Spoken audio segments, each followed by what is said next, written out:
Hi everyone, I'm Rafi and I teach and facilitate meditations at a local yoga center in London. And today I'm going to talk about how to meditate for beginners, or more specifically, some common questions that beginners have and how to address them and ensure you can have a really great experience. First of all, meditation is for everyone. Everyone can do it, and it should be accessible and welcome to everyone. And certainly, my group on Fridays is. But it must be said, just like any activity, uh, the type of meditation you do if you're a beginner should be very different to the type of meditation you do if you're an expert or very experienced. If you go to the gym for the first time, you wouldn't try to lift 200 kilos in a bench press, or you wouldn't try to run 20 miles if you haven't run for a year, right? So just the same with meditation. Um, the first common mistake that people make as beginners is to try to meditate for too long. So many books recommend to start to meditate for just 5 minutes, and I totally agree with this. If you're a beginner, just start for 5 minutes, see if you can um, complete that period of time in a comfortable way. Because if you try to meditate for 20 minutes, your mind starts wandering, you get distracted, you'll become disappointed and potentially demotivated. Um, and the other thing is, you may ask, well, what's the point of just doing it for 5 minutes? But actually, meditation is such a thing that um, time isn't always so important. Sometimes it is, but you can actually have a massive impact in 5 minutes. And in fact, I frequently meditate for 5 minutes, in fact, almost every day. So there's a lot you can do in that time, and yeah, start small.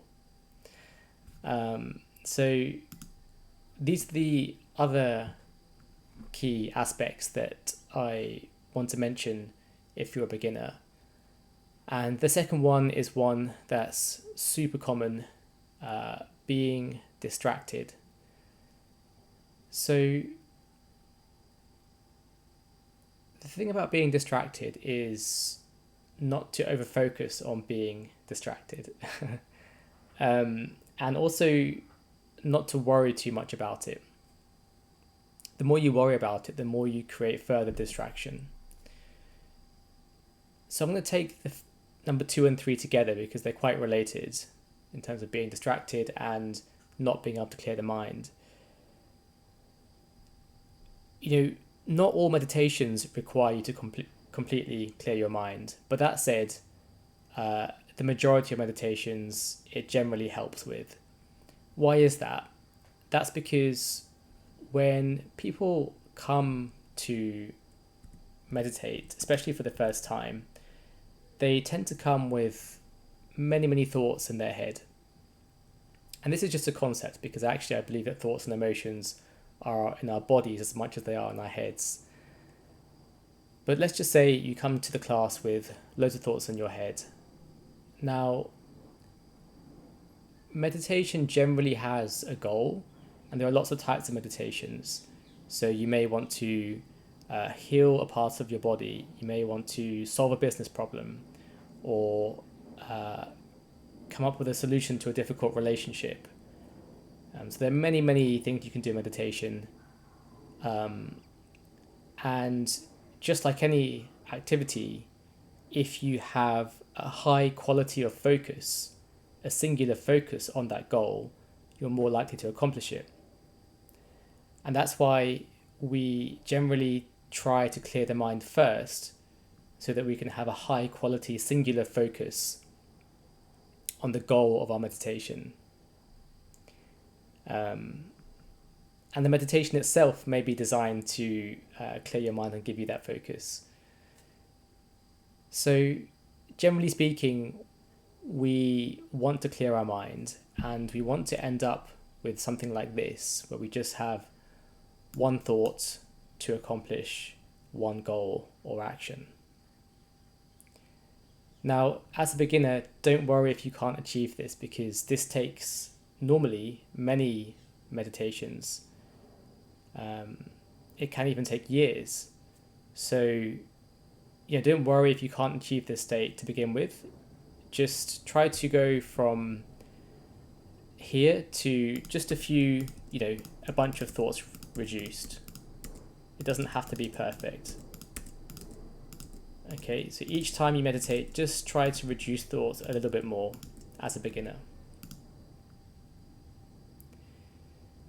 Now, the other issue that beginners have is that when new thoughts come through, let's say a police car goes by outside and the noise is quite loud and it distracts you. So how do we not get distracted? We talked a bit about not being able to clear the mind. So in terms of not being distracted, let's just think about how this happens conceptually. So this is a thought, just like this little circle here. Let's take this circle to be a thought. And let's take this greater circle to be the mind intent. And, in Tai Chi theory, for example, they talk about the difference between the mind and the mind intent. The mind intent being focus. Obviously, these are translations from quite old or ancient Mandarin, when even the language of Mandarin was different to the language it is now. But anyway, I digress. The point is, let's just say this is a thought.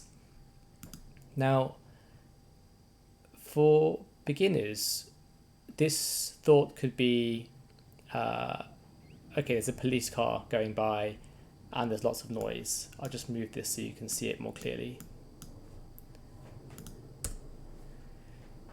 And the problem is we tend to focus on this police car going by. And as a result, we get more thoughts. And maybe those thoughts are a frustration at being over-focused on the police car going by. Maybe it's an association, so you could start to think of cars or police in general. And so this leads to more frustration and more distraction and away from your goal, clearing the mind. So how do we stop this? Well, your first thought might be to not focus on the police car, to try to not focus on it. So if you try to not focus on it, that could look something like this. And these are just concepts, so I'm just making this up to help you understand. But this could conceptually look quite different in your mind. But anyway, here you're trying to kind of not focus. You're moving away from the thought of the police car. But the very process of trying to not focus creates further effort and therefore more thoughts and emotions and potentially frustration. So in meditation, we don't want to chase or focus on extraneous thoughts, but equally, we don't want to try to not focus on such thoughts. So how do we solve this problem? So what we can do is actually remove this arrow altogether. And here, once again, we have the mind intent, and here we have the thought of the police car. And if we just let our mind be a bystander to the thoughts coming in, so don't chase it, don't try to not chase it, just be a bystander. Just observe the thoughts passing by. Don't give it any energy or any trying of not giving it energy. Just observe. And what you might find is, by the law of vibration, nothing stays still forever. And in yogic philosophy, they believe thoughts to actually be part of the physical makeup of the world. So that being the case, you might find that this thought of the police car doesn't stay still, but it actually travels. And if it travels, then eventually it will in fact go away. And that is the art of meditation, or one of the arts, shall we say. Because by just observing, you find the thoughts go through your mind like a river. And that's why in many texts they use the river as a metaphor for the mind, because you can get caught up in it, or you can just observe the beauty and let it be. And when you do this, you discover that you are in fact, first of all, you're not your thoughts. You don't become identified with them. But secondly, you allow yourself to just be one note in the orchestra of thoughts, and you just reside in the atmosphere peacefully. And finally, the most important thing that happens is that your mind intent, your focus, becomes energized, powerful, and high quality. And then you are ready to meditate.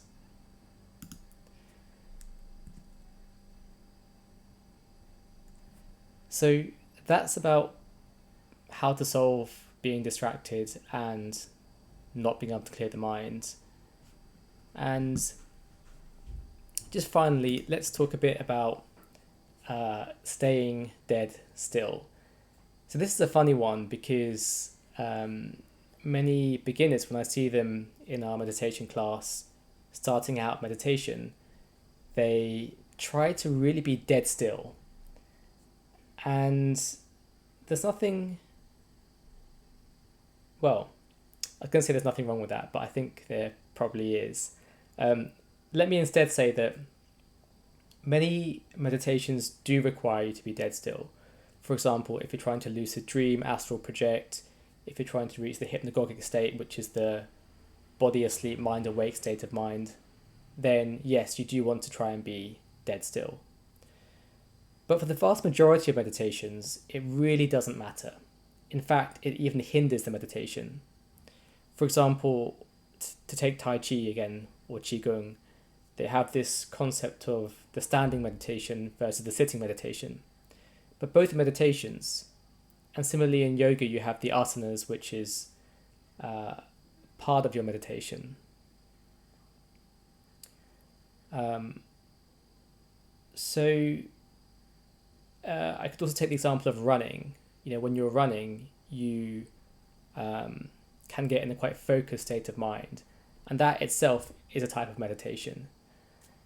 So the point is, you can meditate whilst moving. It's no problem at all. And in fact, I do many moving meditations, both in my classes and in my personal practice.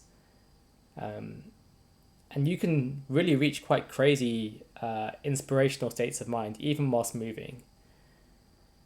So what I want to say is, if you're a beginner and you have to like itch your nose or something, don't feel like you have to be dead still. Just itch your nose. If you're doing pranayama or energy exercises, you will likely want to move because you're releasing energy blockages in your body, and so you kind of want to stretch it out. So just stretch, just move. The goal of meditation, or one of the goals, is to relax and be comfortable.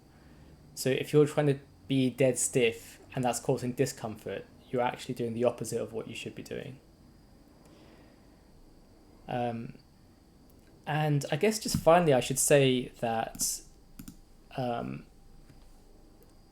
if you are struggling with these four points in general, bear in mind that, for example, in the path of Raja Yoga, where they talk about the 8 steps towards samadhi, which is kind of like enlightenment, but not quite. On that path, meditation is only the seventh step, so the second last, the penultimate step.